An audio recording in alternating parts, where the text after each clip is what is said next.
Hey, what's going on, everybody? Excuse me, needed that coffee.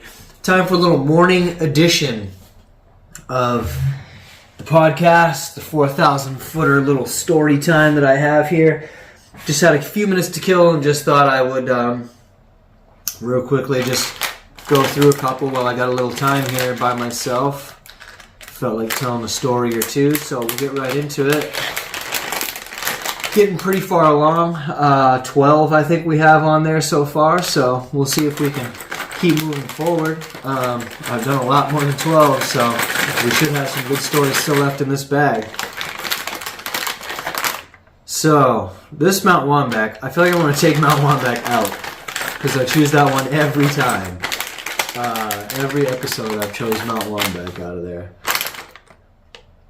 Mount Garfield. Now, I hate Mount Garfield. Actually, I love Mount Garfield. I have a love-hate for it. So, if you do the Pemi Loop, I'm sure there are other trails to get to Mount Garfield, but if you do the Pemi Loop, Mount Garfield is exactly halfway. Pretty much exactly halfway. Pretty much exactly. It's pretty much halfway. Either way you go. They have this listed as 4,480 feet. It's probably like 4,500 feet. But it is...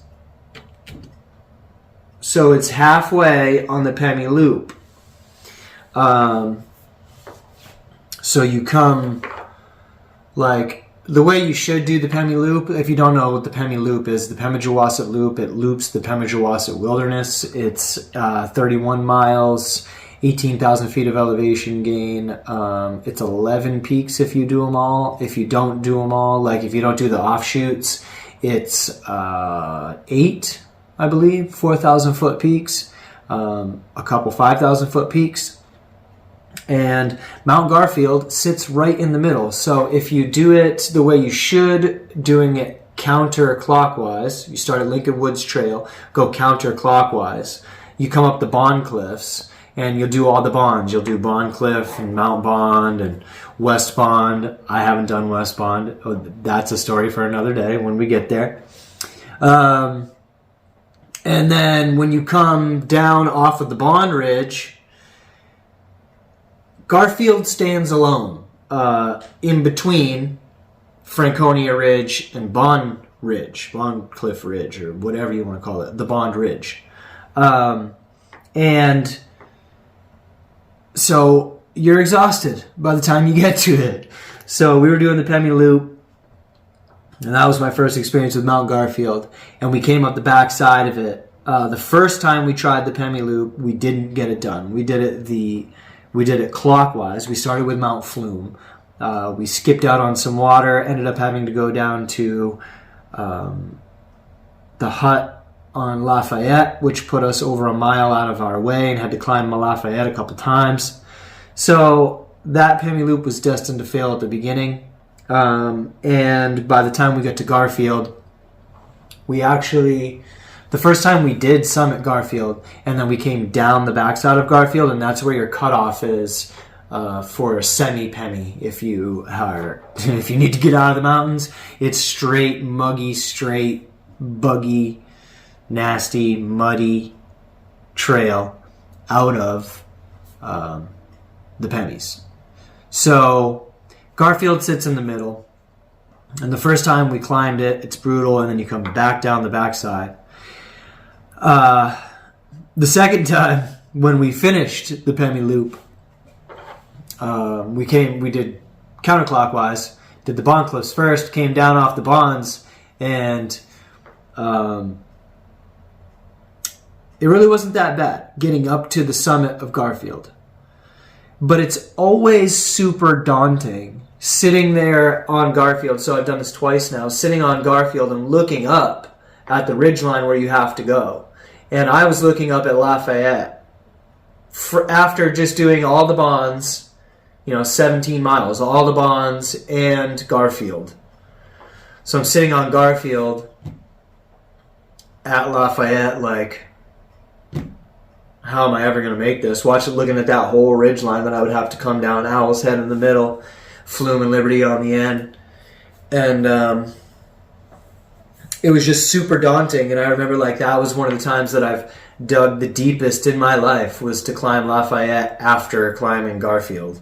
And we were on top of Garfield, and there was a woman who was doing the Penny Loop, and she had, in a day, single day, and she had this dog with her. It was like this little poodle type dog with curly hair.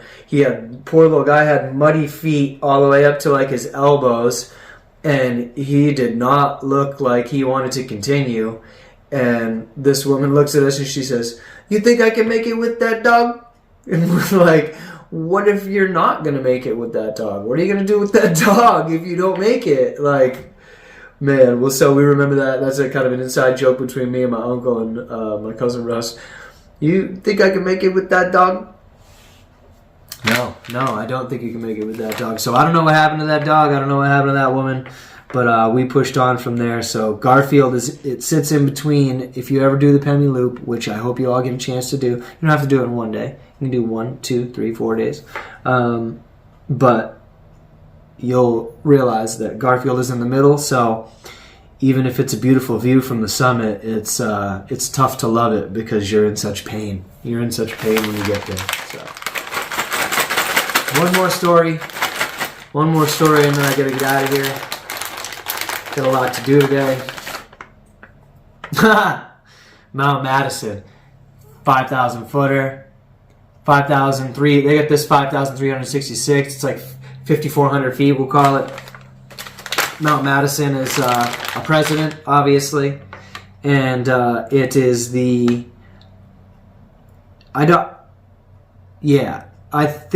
I'm pretty sure it's the furthest north of the presidents, because it's on the end, and this must be the episode about mountains I hate that are brutal to climb, because Mount Madison is one of those mountains, and I've done it many times. I can't even tell you how many times I've done Mount Madison, and I never had a good experience on Mount Madison.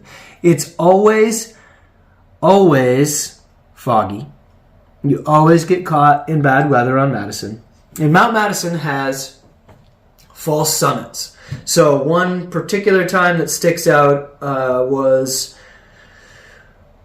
my buddy Russ. I have it on video. A long time ago, a couple years ago, it was Presidential Traverse almost. So we didn't finish this Presidential Traverse because it was brutal, because we weren't prepared for the presidents, I guess. We weren't prepared for the environment. We weren't prepared for the enormity, if that's a word, of Mount Madison.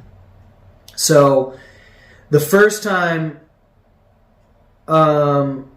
we went to go try the Presidential Traverse, long time ago, talking like 6 years ago, 7 years ago, we camped underneath Mount Madison, which was great. We got a good campsite. It rained a little bit, but I'll never forget it. My cousin Russ just had a tarp, so he was just literally a bear burrito out there wrapped in a tarp. It's like a little bear burrito, all wrapped in, it's like takeout. It's like bear takeout. I kept saying, "You all right?" It would start to downpour, and "You all right out there, Russ?" And he'd be like, "Yep," underneath his tarp. So we camped out, had a fire. It was a good night. But we got up early to try to hit sunrise. And that never seems to work out when we camp. Getting up early enough to see sunrise is we never get it. We never do it. So, like, as usual, we got up to try to see sunrise from the summit of Madison. Little did we know that Mount Madison has, like, 4 false summits. So we're climbing through the dark, up and over, and it was beautiful, but it was just daunting and just never ending. And we would think you're coming up to the summit, and then as you get right to the crest of the peak, you see another summit behind it. There's another mountain to go. And it's like, where is the summit of this effing mountain? Mount Madison sucks like that. If you come up the far right side of Madison, it's endless. It feels like endless false peaks. And I believe maybe that's what allows that precipitation to get stuck in there, so that there's always fog. You never get I've been to Madison probably 6 or 7 times, and I've never had a view from Mount Madison, and it's a 5,700 foot mountain, 5,400 foot mountain, because it's got so many peaks, and some of the peaks, it's got these trees that are just high enough so you can't see, so you don't have a view.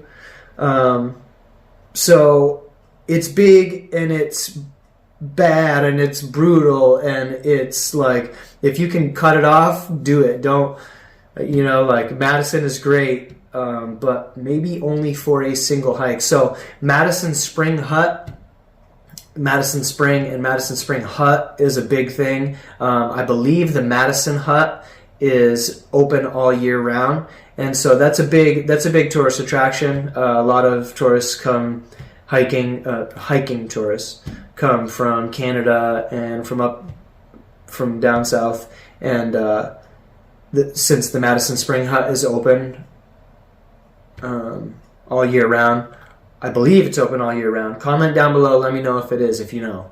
But I feel like there's always been groups of people there. I feel like we've had awkward experiences with like church groups that were staying at the Madison Spring Hut when we were coming through. I believe there was a church group when we went there the first time too, and they were singing and doing dances, and we had to go in there and get water, and it was really awkward. So, JB, if you're watching this, comment down below. Was that when we first did the Pemi Loop with Russ, when they were like singing songs in that hut and you had to go in and get water? Let me know down below. So, Mount Madison, I mean, I can't ever tell you to not do any of these mountains. I mean, every one of them is an experience, and I would never take back any of them, really. As much as they might have sucked at the time. Maybe my trip up Wildcat, but when we get there, we'll talk about that. That was a miserable trip, JB, if you remember that one. That was a miserable trip, but I can't ever tell you to not get outside, climb a mountain, and be one with nature, because that's just not in me. And any experience, any bad day on the mountain is better than any good day at work. So remember that. Anyways, my name's Caleb Anderson, Mountain Life 603. If you haven't subscribed yet, please subscribe. I'll see you in the next one.